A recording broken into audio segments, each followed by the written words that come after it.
বাদশাহ সুলতান মাহমুদ রহমাহুমুল্লাহ এলাকাতে ওনার বিরুদ্ধে অনেক আন্দোলন চলল, কাফেরদের ভিতরে, মুসলমানের মধ্যে নয়। বাদশাহ সুলতান মাহমুদ রহমাহুমুল্লাহ তিনি রাষ্ট্রীয় দায়িত্বে কোরআন দিয়ে বিচার করতেছে। এমত অবস্থায় সংসদে বিচার চলছে, তো হিন্দুদের সঙ্গে উনি যুদ্ধে সৈন্যবাহিনী পাঠা দিলেন। সৈন্যরা গিয়ে অনেক হিন্দুকে বন্দি করল, খুব গুরুত্ব দিয়ে কান লাগান। বন্দি করার পরে একজন যুবক ছিল, অতি সুশিক্ষিত, চেহারার দিকে তাকালে মনে হয় যেন বিচক্ষণতা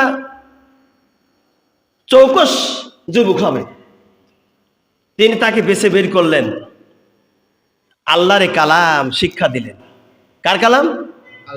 আল্লাহর কালাম শিক্ষা দিলেন, কোরআন শিক্ষা দিলেন, হাদিস শিক্ষা দিলেন, ইসলামের উপর তাকে পরিচিত করলেন। করার পরে বাংলাদেশের প্রধানমন্ত্রীর নাম কি?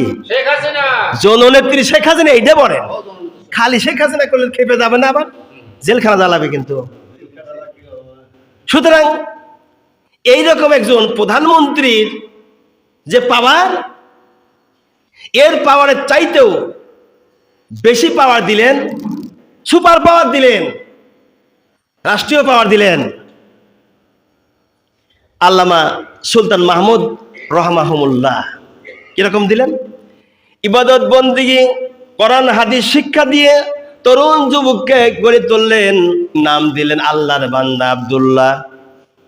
ক্ষমতার দাপটে নয়, ক্ষমতার জন্য নয়, তিনি তাকে পছন্দ করেছেন, ভালোবেসেছেন। আর আল্লাহর এই দুনিয়াতে আর তার রাষ্ট্রীয় ক্ষমতা থেকে যুদ্ধ বিদ্রোহ করার তার ইচ্ছা নাই।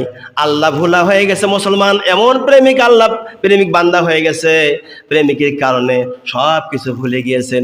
একমাত্র আল্লাহর ডাকে সাড়া দেওয়ার জন্য তিনি মন প্রাণে বিশ্বাস করে আমল করতেছে। এমন সময় হিন্দুকে ডেকে বলছে, হিন্দুকে সুশিক্ষায় শিক্ষিত করে তুলেছে, ওরে ডাক দিয়ে মাথায় মুকুট পরায় দিল, রাজমুকুট পরায় দিল। যার সম্মান বাংলাদেশের প্রধানমন্ত্রীর চাই বেশি সম্মান, বলুন মারহাবা। এই সম্মান তাকে যখন রাজমুকুট পরায় দেওয়া হলো, যুবক আব্দুল্লাহ কান্নাকাটি জুড়ে দিল। বলা হলো, যুবক কেন কান্দ? তোমার তো সুখের সময়, তোমার তো এখন কান্নার কোনো কথা নাই, তুমি তো সুখের সময়। এখন তোমার মাথায় মুকুট পরায় দিয়েছি, রাজকীয় মুকুট। এই মুকুট যখন পরা দিয়েছি, তখন তো তোমার হাসার কথা, কান্নার কোনো কথা নাই। কই জাহাপানা, আমার মা ছিল হিন্দু, বাবাও ছিল হিন্দু। এই হিন্দুগুলো, হিন্দুস্থানের মানুষেরা, তারা সবসময় আপনাকে জালেম ভাবতো, যে উনি একজন অত্যাচারী শাসক, এই কথা বলতো। তরোয়ালের যুদ্ধের লড়াইয়ে তিনি টিকে আছে, তাই বলতো। আজ যদি আমার বাবা মা বেঁচে থাকতো, তাদেরকে বলতাম, মা বাবা দেখো, এই কোরআন দিয়ে বিচার করার জন্য আমি একজন হিন্দুর সন্তান, আবার মাথায় তাজ পরা দিয়েছেন, রাষ্ট্রীয় তাজ। জোরে বলেন সুবহানাল্লাহ। ভাইরা আমার, রাষ্ট্রীয় তাজ পরা দেওয়ার কারণেই আল্লাহ রাব্বুল আলামিন তাকে আল্লাহ পাক অনেক উচ্চ পর্যায়ে আবেদ বানায় দিয়েছেন, যার ইতিহাসে লেখা রয়েছে বাদশাহ সুলতান মাহমুদ ব্যাকেটে রহমাতুল্লাহ আলাইহি। আমরা ভোটে দিবে চাইনি, নির্বাচন করতেই চাইনি, একভাবে থাকতে চাই।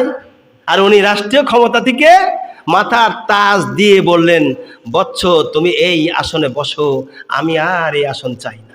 সুবহানাল্লাহ।